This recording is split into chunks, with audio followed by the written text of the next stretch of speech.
Hey guys, so I'm going to read part 2 of chapter 4 of The Watsons Go to Birmingham. Make sure if you didn't watch part 1 that you watch that first. So now I'm going to ask at the end of this one that you leave predictions for chapter 5. Okay.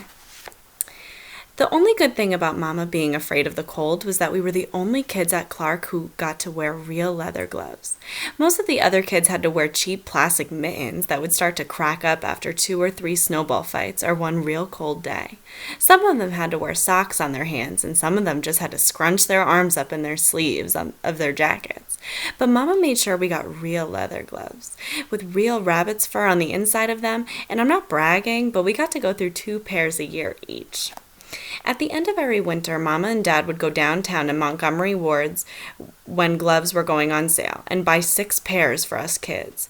The only problem with having 2 pairs of gloves was that if you lost one pair, you had to wear the next pair kindergarten style. That meant Mama would run a string through the sleeves of your coat and tie 2 safety pins on the ends of the string. Then she'd pin your gloves to the string, and it was impossible to lose the gloves because every time you took them off, they'd just hang from your coat. I pulled a trick on Mama to help Rufus. For a while, I shared my first pair of gloves with him. I'd keep the right-hand glove, and he'd keep the left-hand one. That way, we both could get in snowball fights, and instead of Rufus scrunching both his hands up in his sleeves, I'd scrunch one of mine, and he'd scrunch one of his. This was okay for a while, but then I figured out if I told Mama that I'd lost my first pair she gave me, the second one, and me and Rufus would each have a full pair of gloves. It worked. Mama put the second pair on my coat kindergarten style and warned me, "This is the last one, Kenny. After this, you won't have anything for the rest of the year, so be very careful." I just about broke out laughing when she held me by the arms and looked right in my eyes and said, "Do you know what frostbite will do to you?"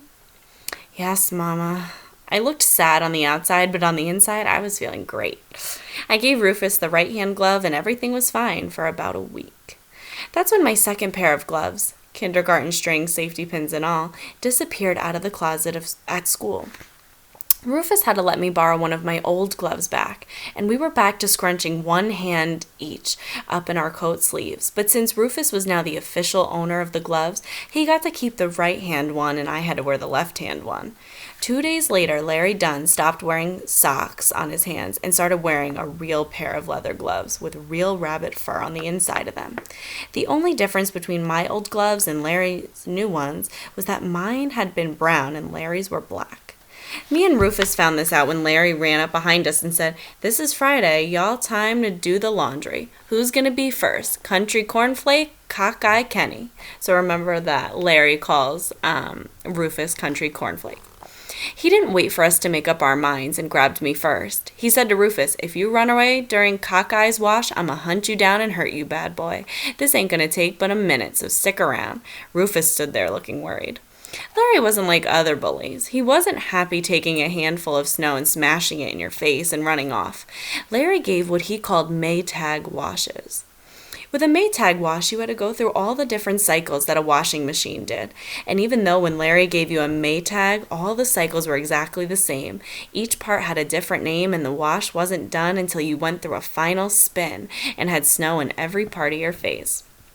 Ever since Larry got these new leather gloves, he was giving super Maytag washes because he could grind a whole lot more snow in your face for a whole lot longer since his hands weren't getting as cold. Larry was tearing me up. I was crying even before the first rinse cycle was done, and he finally let me go. After he washed Rufus up, we started walking home, and Rufus said, "Man, he stole your gloves." Who didn't know this? But you couldn't prove it. And besides, my old gloves were brown, and Larry's new ones were black. Mine were brown, I said. Rufus dug a chunk of snow out of his jacket and said, "Look." The snow was covered with black, and so was all the snow I'd pulled out of my outer coat. Larry Dunn had stolen my gloves, then painted them black with shoe polish. I didn't know what to do. Sooner or later, Mama was going to notice I only had one glove, and ever since I'd found out that half my blood was that thin southern kind, I started wondering if frostbite really could do some damage to my hands. I couldn't help myself. I sat on the curb and sniffed a couple of times and finally cried. Rufus knew this was some real embarrassing stuff, so he sat down beside me, looked the other way, and acted like he didn't see me crying. That's how come we didn't see Bi and Buphead walk up on us. I was too busy looking down, trying not to be too obvious about crying, and Rufus was too busy pretending he didn't notice that I was. "What you crying about, punk?" I made the mistake of telling Byron about my gloves and Larry Dunn. "Where's he at?" "Washing kids' faces over by the school. Come on." Me and Rufus followed Bi and Buphead over to Clark. Larry Dunn was giving a super Maytag to a 5th grader. Byron interrupted the final rinse cycle and said, "Let me see them gloves." Larry said, "I ain't." Bi snatched Larry Dunn's windbreaker with one hand, then touched his own mouth with his other hand.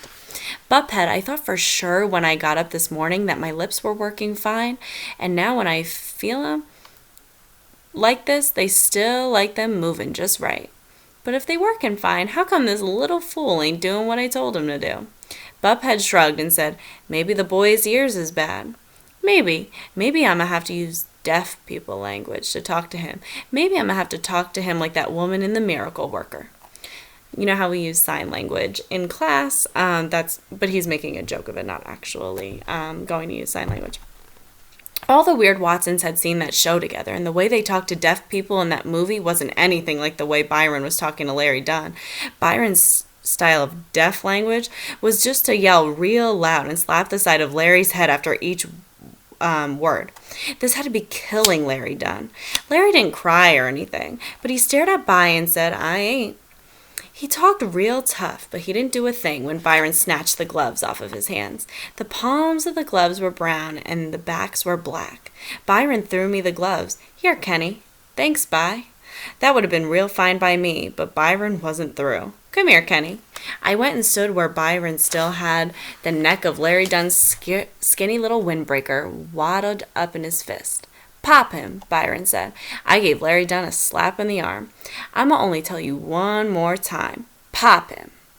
I hit Larry a little harder. I hoped he'd bend over and act like I'd killed him, but he stood there trying to look cool. Byron kept his word and only told me that one time. Then, when I didn't hit Larry hard enough, Bi punched me in the stomach. Hard. I didn't even feel it because I had all those sweaters and jackets and coats on, but I had more sense than Larry. I acted like I hadn't been popped by Sugar Ray Robinson and staggered around and then fell on my knees holding my stomach and said, "Ugh." A little crowd of kids started bunching up around us, and Byron decided it was time to put on a show. I don't know why bullies always have such a good sense of humor, but they do. Unless you were the one who was in the machine, you'd probably think that Larry Dunn's Maytag washes were pretty funny.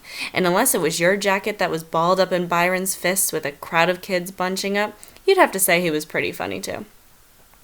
I knew Byron wasn't trying to help me anymore. He was just being mean. "Well, Mr. Dunn," Bi said. "Today's your lucky day." Bi dragged Larry over to the chain-link fence that went all the way around Clark. "You want to know why you're so lucky today?" Larry Dunn didn't say anything, so Byron grabbed his hair and jerked his head up down a couple of times. I guess that means yes. The crowds of kids were getting bigger and bigger, and they were loving it. Not because they wanted to see Larry Dunn get jacked up, because they wanted to see anybody get it. They'd have just been happy if it was me or Rufus or someone else. Well, today's your lucky day, because I'm about to make a new movie, and guess what? You're going to be the star. Byron jerked Larry's arms over his head 3 times. Larry Dunn was really tough. Not only because he wasn't crying when Bi was going to mess him up, but also because when Byron jerked his arms over his head like that, we could all see that Larry's skinny little windbreaker was ripped under both arms, and Larry had on a t-shirt underneath it. You'd have to be pretty tough to stand around giving people Maytags all day as cold as this with those skimpy little clothes on. I guess that means you get real excited about being in my flick, yeah? Bi said. But I got some even better news for you. Bi lifted Larry up in the air and threw him. Larry landed on his butt. Someone shouted, "Look at them shoes." The crowd cracked up. Larry Dunn's tennis shoes had holes in the bottom, and he put pieces of cardboard box in them to cover up the holes. Byron snatched him back on his feet. "Look at that. You so excited about being in the movie that you jumping for joy. Don't you even want to know what this flick's about?" Larry's head got jerked up and down again. "Okay, it's called The Great Carp Escape." I hated watching this. Byron was the only person in the world who could make you feel sorry for someone as mean as Larry Dunn. The Great Carp Escape was about a carp that was trying to get out of the net in the Flint River. The stupid fish would run into the net, get knocked down, then get back up and run into the net all over again. Since he was the star, Larry Dunn had to play the carp and the fence around Clark was the net. The director of the movie, Byron, didn't like the way the scene was going and made the carp redo it over and over again. "Let's see, a little more fins up this time, carp," Byron would say, then throw Larry into the fence. Since tennis shoes don't have a whole lot of grip on the ice, Larry would go into the fence hard and couldn't control what part of him hit first. I knew it really had to hurt to catch yourself on a cold fence with nothing but your hands. Not even socks. But Larry Dunn was real tough. He had a bloody nose and still didn't even cry. I wish I hadn't told Byron about what happened. I wished I could have just gone the rest of the year with one glove. I couldn't stand to see how the movie was going to end, so me and Rufus left. I could hear the jink sound of the carp hitting the net and the screams and laughs of the audience from half a block away. Okay, guys, that's the end of Chapter 4. I would love to hear your comments, to see your thoughts on both parts of the chapter, and I will post Chapter 5 this week. All right, good night, guys.